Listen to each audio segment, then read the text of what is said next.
Burner phones could soon be illegal in the US. An FCC proposal raises privacy concerns. Now, this video is pretty mad, especially for the United States. Now, I've said it in previous videos, but on this channel, we cover US-based content. So I have my UK channel and this is my US one. Now, for most British people, we look at the US as kind of a place where, you know, your constitution is upheld. There are things like freedoms. I mean, your country's a bit mad overall, but there are a lot of freedoms that are upheld by not just your government, but your states as well. And whilst, you know, there's some things that happen that are very controversial, for the most part, your procedures of how your country is ran and operated work a lot smoother than other countries in the Western world. So as we cover more topics like this, I increasingly become concerned about the future of what's happening in the US, because that kind of land of the free rhetoric is slowly slipping away. An anonymous phone call may soon be a relic. The Federal Communications Commission, the FCC, has proposed requiring a host of personal information in order to enable someone's phone service. Whilst the new rules are an effort to stomp out pesky robocalls, they may cause more harm than peace. The FCC 2627 proposal, adopted on the 30th of April, was deemed a know your customer standard with the intention of stopping illegal calls before they enter the phone network, requiring providers to block unwanted or illegal calls, giving consumers more information about the calls they receive. Now, I want to say here that actually, when it comes to many bills and regulations, this is one where I can actually see the logic behind it. Scam calls and all of this spam is something that is becoming a big problem. I'm not sure about the US, but I know in the UK, it is a massive problem. The thing is that you can actually stop spam calls on your device now. If you have an iPhone, for example, and I think many Android phones have it as well, basically any unknown callers will automatically get sent to a separate voicemail inbox, and there is a way to combat this. The problem is whilst there's actually something to their proposal, what this really means for your digital privacy is absolutely fucking insane. Before we kick into that, whilst talking about digital privacy, if you're looking for a fantastic VPN to help keep you private and protected online, check out Private Internet Access at the link down below. With that link, you get 4 months free and 86% off, and it is the best way to stay protected. For example, if you're using public Wi-Fi, over that network, people may be able to take things like your banking records or whatever you type in online, even monitor things like your online activity, and sometimes even keystrokes as well. Any data that's transmitted through that public Wi-Fi can be intercepted. And even at home, your ISP can see what you're doing online, who you're communicating with, what platforms you're using, all of this information. With Private Internet Access, it encrypts that traffic and spoofs the location of it. And because they don't keep any logs, the government or whoever can't access the data that's being transmitted. So make sure you get Private Internet Access. It only works out at just over $1 a month. There is a link down below, and it is the best way to support the channel. Now, this is where things get absolutely mental. Part of the proposal that the FCC have put forward is for phone providers to verify customer identities, including name, address, government ID, and alternative phone numbers before enabling service. It sounds good on paper. No, it doesn't. But many are concerned about the measure's breach of privacy. Now, I want to talk about this because a lot of people will use burner phones. Now, burner phones are commonly associated with someone selling dodgy chemicals that you put up your nose.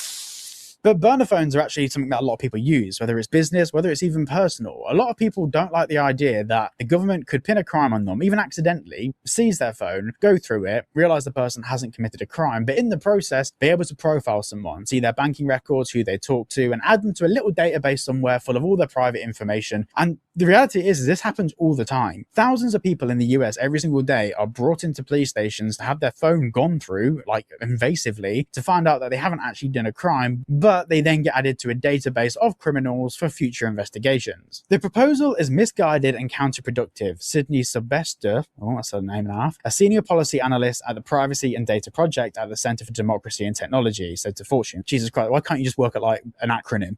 It is a mandate that would deny access to the most vulnerable, strip anonymity from those who need it most, and do little to stop the sophisticated scam operations it claims to target. This removal of anonymity would essentially put an end to prepaid cell phones and burner phones.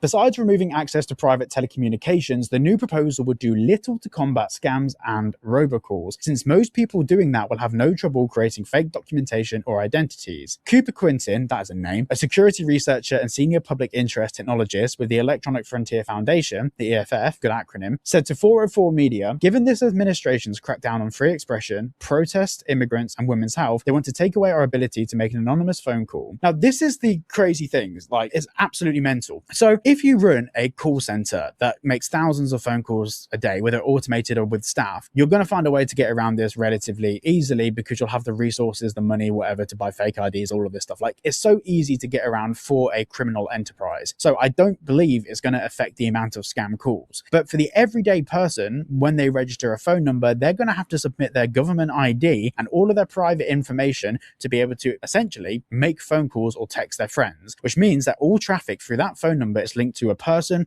a location, a registered address, a picture of the person, everything. This is crazy as well, because in America, you've got Apple's Advanced Data Protection, which is basically the protocol where all of your communications are fully encrypted and Apple don't even have access to it. Now, we know in the UK, they've been trying to get rid of encryption on Apple devices, and it's actually led to Apple dropping advanced data protection tools in the UK. Now, the weird thing about this is if America were to do this, require identification to basically possess a phone number, it would also, by proxy of their own regulation, require encryption to be dropped on text messages and phone calls in the US, which is a problem. Then the article goes on to say that nearly 21 million voting-age US citizens do not have a current driver's license, according to the Center for Democracy and Civic Engagement. Now, obviously, because I cover digital privacy stuff, I don't think this is the biggest problem, but it is worth talking about. A lot of people in the US don't have driving licenses, passports, whatever.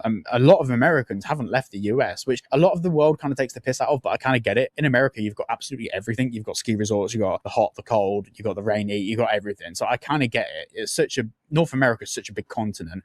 I understand why a lot of Americans haven't traveled that far, but it does raise the point of that this excludes people from society, which is unnecessary considering that what they're trying to prevent, although a big problem, is not as big as the problems that it would create by having this legislation. I'm very keen to hear what you guys think about this in the comments down below. I think this is a really, really, really important topic. And yeah, I'm very keen to hear what you think, because I think this is absolutely insane. And I think a lot of people should think this is insane. Handing over your ID to have a phone number is absolutely nuts. But it's the way the world is going now. Governments are doing this all around the world, and I don't see them really slowing down. Anyway, that's my 2 cents. Thanks for watching, and check out private internet access at the link down below, where you get 4 months free and 86% off. It's also the best way to support the channel and keep the lights on. So check it out.